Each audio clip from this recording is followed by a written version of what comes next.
اعوذ باللہ من الشیطان الرجیم بسم اللہ الرحمن الرحیم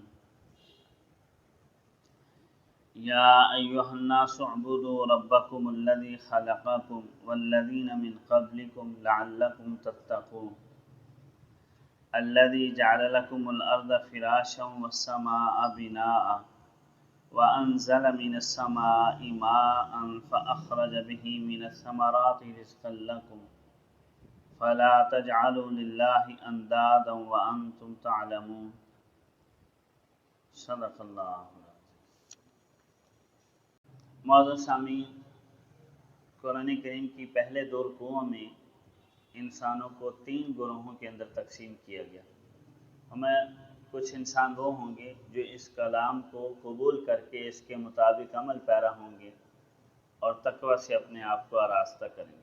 ان کی صفات بھی ساتھ ذکر کی گئی. دوسرا گروہ وہ ہوگا جو کھلم کھلا اس کی مخالفت کرے گا، انکار کرے گا، سمجھانے کے باوجود بھی نہیں مانے گا. اور تیسرا گروہ منافقین کا تھا. اب قرآن کریم چونکہ تمام انسانوں کے لیے اتارا گیا ہے تو اب یہاں سے کل کائنات کو، سارے انسانوں کو مخاطب کر کے اس کا اولین پیغام دیا جا رہا ہے. اور اولین پیغام اس کا توحید ہے کہ جس رب نے تمہیں پیدا کیا ہے، جو تمہارا مالک ہے، خالق ہے، اسی کی بندگی کرو. فرمایا یا ایھا الناس، اے لوگو، سارے کے سارے انسانوں کو یہاں مخاطب کیا گیا. اعبدوا ربکم، اپنے پالنے والے کی بندگی کرو. اور اب انسان کو پال تو اللہ کی ذات ہی رہی ہے. اب آگے انسان کسی غلط فہمی کا شکار ہو جائے کہ فلاں مجھے پال رہا ہے، فلاں پال رہا ہے. اللہ کی ذات ہی پال رہی. انسان کی نشو و نما میں ہوا کا بڑا عمل دخل ہے. اللہ کی ذات چلاتی ہے، ہوا کسی کے اختیار میں نہیں. غذا کا عمل دخل ہے. غذا کے اسباب انسان اختیار کر سکتا ہے، اس کو وجود اللہ کی ذات عطا کرتی. پانی کی ضرورت ہے انسان کو، اپنی نشو و نما میں پانی اللہ کی ذات پیدا کرتی ہے اور اس کا انتظام اللہ کی ذات کر رہی ہے. تو پال تو اللہ کی ذات ہی رہی ہے. اب انسان غلط فہمی کا شکار ہے. تو اس وجہ سے اللہ تعالیٰ فرما رہے ہیں اے لوگو اعبدوا ربکم، عبادت کرو، بندگی کرو اپنے پروردگار کی، الذی خلقکم، جس نے تمہیں پیدا کیا. تو صرف وہ تمہیں پال نہیں رہا، وہ تمہارا خالق بھی ہے، پیدا بھی کیے.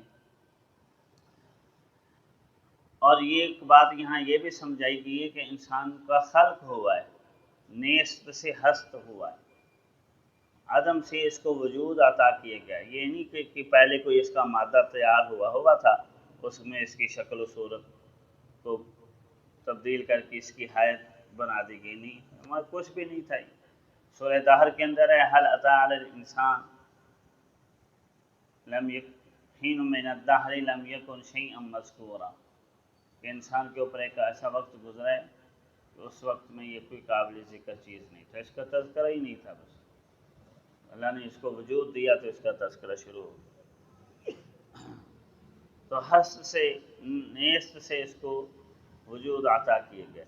تو ہمیں اپنے اس پروردگار کی عبادت کرو جس نے تمہیں پیدا کیا، والذین من قبلکم، اور صرف تمہیں نہیں، تم سے پہلے کو بھی پیدا کیا. اب تم سے پہلوں سے مراد یا تو ہمارے آباء و اجداد ہیں، یہ پہلوں سے مراد پہلی کوئی مخلوق ہے جو انسان سے بھی پہلے دنیا میں آباد تھی اور اس کو بھی اللہ ہی کی ذات نے پیدا کیا. انسانوں کو یہ سمجھایا جا رہا ہے کہ خالقیت کی صفت اللہ رب العزت کے اندر ہی پائی جا رہی ہے، چاہے اب کی مخلوق ہو یا اب سے پہلے کی ہو، اب کی نسلیں ہوں یا گزشتہ نسلیں ہوں، سب کا خالق اللہ رب العزت.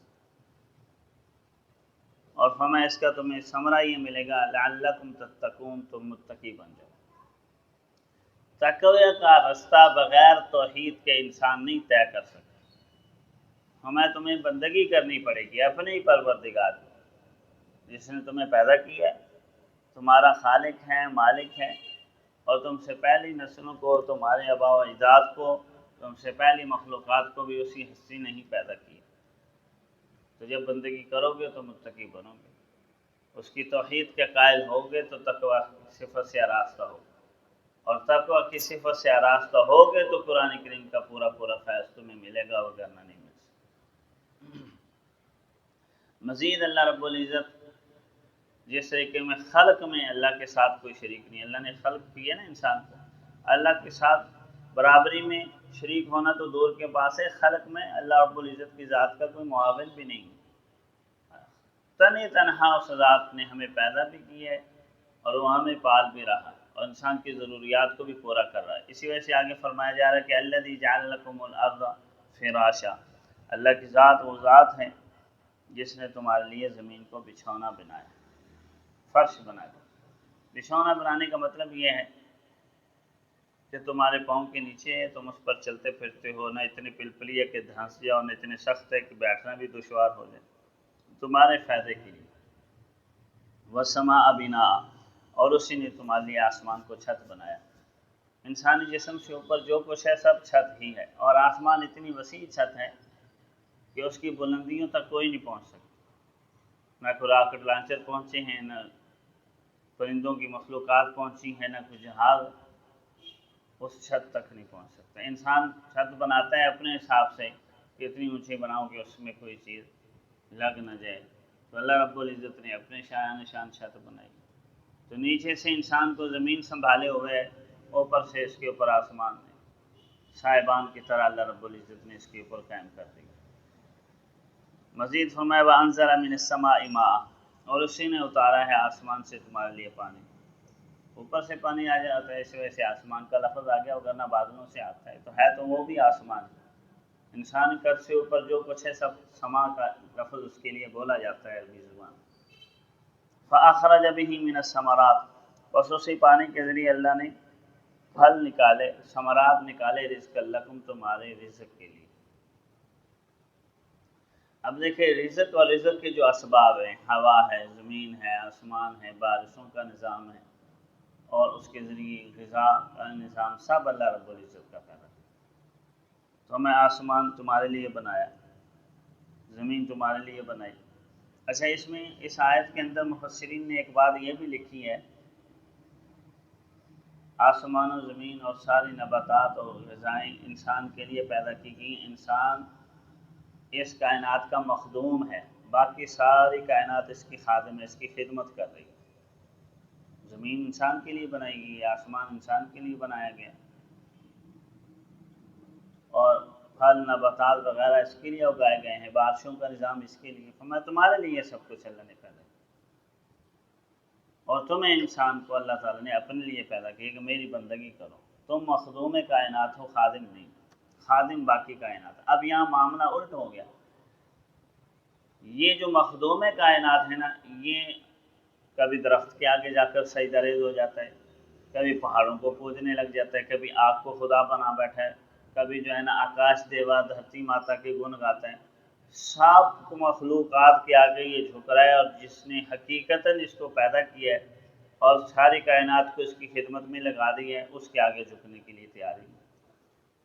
اسی وجہ سے آگے کہا جا رہا ہے کہ فَلَا تَجْعَلُوا لِلَّهِ أَنْدَادًا، اللہ رب العزت کا شریک نہ ٹھہراؤ، اللہ کا ہم سر نہ ٹھہراؤ، اس کا مقابل نہ ٹھہراؤ۔ انداد ند کی جمع ہے، اس کے دو معنی آتے ہیں، مثل ٹھہرانا اور مقابل ٹھہرانا، ایک جیسا ہو، اور ایک یہ کہ ایک ادھر بیٹھا ہے کہ اس کے مقابل بیٹھا ہے، تو ہمیں نہ اللہ رب العزت کا کوئی ہمسر ٹھہراؤ، نہ اس کا مقابل ٹھہراؤ۔ اس کا تو کوئی شریک ہی نہیں ہے، نہ اس کا کوئی معاون ہے، تنہا اس نے کائنات کو خلق کیا اور تمہاری خدمت پر لگا دی۔ سورج کی روشنی انسان کے فائدے کے لیے، آسمان، نظام شمسی، قمری، سب اس کے لیے، اور ہواؤں، فضاؤں، زمین کا نظام سارا انسان کے لیے، نباتات اور اجناس اور غذائیں اس کے لیے۔ اس کو حکم یہ تھا کہ اپنے رب کی معرفت حاصل کر کے اس کی بندگی میں اور اس کے احکامات کے مطابق زندگی گزار۔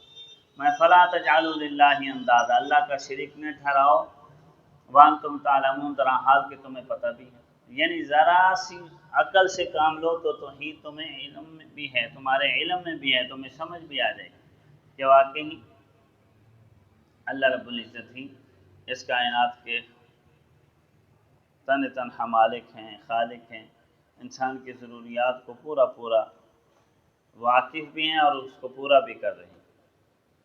تو ہم وان تم تعلمون سے یہ بات بتائی جا رہی ہے کہ انسان کو اتنی عقل دی گئی ہے کہ ذرا سا بھی وہ غور کر لے نا تو اس کو پتہ چل جائے گا کہ واقعی اللہ کا کوئی شریک نہیں ہے، اور توحید اس کو سمجھ آ جائے گی۔ فلا تجعلوا للہ اندادا وانتم تعلمون، پس اللہ کا شریک نہ ٹھہراؤ، اس کا ہمسر نہ ٹھہراؤ در حال کہ تم علم بھی رکھتے ہو۔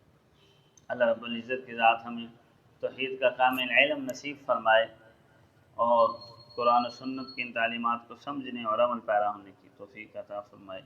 وآخر دعوانا الحمد للہ رب العالمین۔